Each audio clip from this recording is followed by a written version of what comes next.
जय श्री कृष्ण। भाद्रपद मास के शुक्ल पक्ष की पंचमी के दिन ऋषि पंचमी का व्रत किया जाता है। ऋषि पंचमी कोई त्योहार नहीं है। इस दिन ऋषियों की पूजा की जाती है। यह व्रत महिलाओं के लिए होता है। जो नारी इस व्रत को विधि के साथ करती है, श्रद्धा से सप्त ऋषियों का पूजन करती है, वह नारी भयंकर रजस्वला दोष से मुक्त हो जाती है। इसकी पूजन विधि इस प्रकार है। इस दिन महिलाओं को सूर्य उदय से पूर्व उठना चाहिए।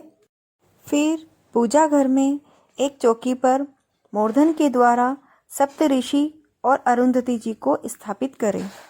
श्वेत वस्त्र, जनेऊ जोड़ा, सिंदूर, चंदन, मूर्धन, पुष्प आदि के द्वारा सप्त ऋषि की पूजा करें और अरुंधति जी को सुहाग की सारी सामग्री चढ़ाएं। ऋषि पंचमी में हल से हाका हुआ और गाय के दूध का सेवन नहीं किया जाता है। फिर हाथ में मूर्धन के कुछ दाने लेकर के कथा को श्रवण करें। इसकी कथा इस प्रकार है। एक बार महाराज युधिष्ठिर ने महाराज कृष्ण से पूछा कि वह कौन सी पंचमी है जिसके करने से नारी जाति दोषों से मुक्त होकर पुण्य को प्राप्त होती है। आप मुझे संक्षेप में श्रवण करवाइए। महाराज कृष्ण ने कहा, राजन, भाद्रपद शुक्ल पक्ष की पंचमी को ऋषि का व्रत करने से रजस्वला से मुक्ति होती है।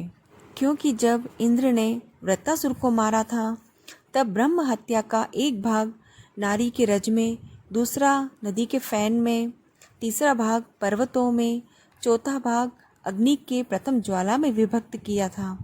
इससे हर वर्ण जाति की नारी को रजस्वला होने पर प्रथम दिन चांडालिनी, दूसरे दिन ब्रह्मघातिनी, तीसरे दिन धोबिनी के बराबर होती है। इससे उस दिन प्रति वस्तु छूने से वह अपवित्र हो जाती है। अतः इस ऋषि पंचमी व्रत करने से वह दोष मोक्ष होकर नारी पवित्रता को प्राप्त होती है। इसी में एक कथा आती है कि विदर्भ देश में एक शेनजीत नाम का एक राजा राज्य करता था।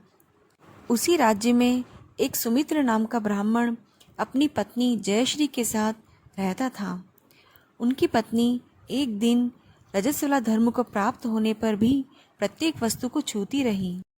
इस प्रकार समय पाकर दोनों पति पत्नी की मृत्यु हो गई। मरने पर ब्राह्मणी को कुतिया का और ब्राह्मण को बैल का जन्म लेना पड़ा। पर दोनों को अपने तप के प्रभाव से पूर्व जन्म की बातों का स्मरण रहा। यह दोनों प्राणी अपने पुत्र के घर ही पालित हुए। एक दिन ब्राह्मण कुमार ने अपने पिता के श्राद्ध के दिन अपनी पत्नी को स्वादिष्ट पकवान बनाने के लिए कहा। जब स्वादिष्ट पकवान बनकर तैयार हो गया तो एक सर्प ने उस खीर में जहर उगल दिया। यह सब वहाँ बैठी हुई कुतिया ने देख लिया। कुतिया ने सोचा कि यह भोजन जब ब्राह्मण खाएंगे तो मृत्यु को प्राप्त हो जाएंगी। इससे मेरे लड़के को ब्रह्म हत्या का पाप लगेगा। इसलिए उस कुतिया ने जाकर उस खीर को झूठा कर लिया। जब बहू ने कुतिया को ऐसा करते हुए देखा तो उसको इतना मारा कि उसकी कमर टूट गई और खीर को फेंककर दूसरी खीर बना ली। फिर श्राद्ध करके सभी ब्राह्मणों को भोजन कराया। रात को कुतिया ने जाकर अपने पूर्व पति बेल से दिन में होने वाली सारी घटना को बताया तो पति बोला, प्रिय, यह सब तुम्हारे ही पाप के कारण आज मुझे बेल होना पड़ा। आज मेरे ही लड़के ने दिन भर मुंह पर कपड़ा बांधकर जोता और अभी तक एक मुट्ठी घास भी खाने को नहीं दी। यह सारी बातें छुपा हुआ ब्राह्मण बालक सुनता रहा, जिससे वह बड़ा दुखी हुआ और अपने माता पिता दोनों को भोजन देकर वह वन में चला गया। इधर ऋषियों को उसने इसका कारण पूछा कि मेरे पिता माता कुतिया और बेल की योनि में क्यों हैं। ऋषियों ने बताया, तुम्हारे माता पिता ने रजोधर्म दोष से इसका जन्म पाया है। इससे तुम घर जाकर विधि से उत्तम ऋषि पंचमी को करो। उसका फल अपने माता पिता को समर्पित करो, जिससे वह इस योनि से मुक्त होकर स्वर्ग को प्राप्त करें। मुनियों से विधि सुनकर ब्राह्मण पुत्र ने घर आकर विधि के साथ भाद्रपद शुक्ल पंचमी को ऋषि पंचमी का व्रत किया और इस व्रत का फल अपने माता पिता को समर्पित किया, जिसके प्रभाव से वह इस योनि से छूटकर दिव्य विमान पर आरूढ़ होकर स्वर्ग को प्राप्त हुए।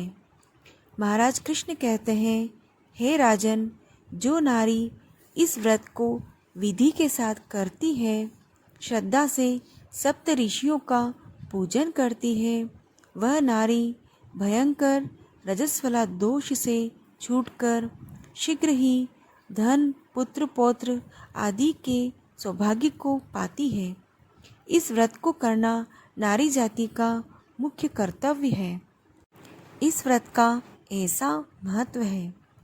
बंधुजनों, यदि आपने मेरे इस चैनल को अभी तक सब्सक्राइब नहीं किया है तो आप इसे सब्सक्राइब करें, लाइक करें, शेयर करें। जय श्री कृष्णा।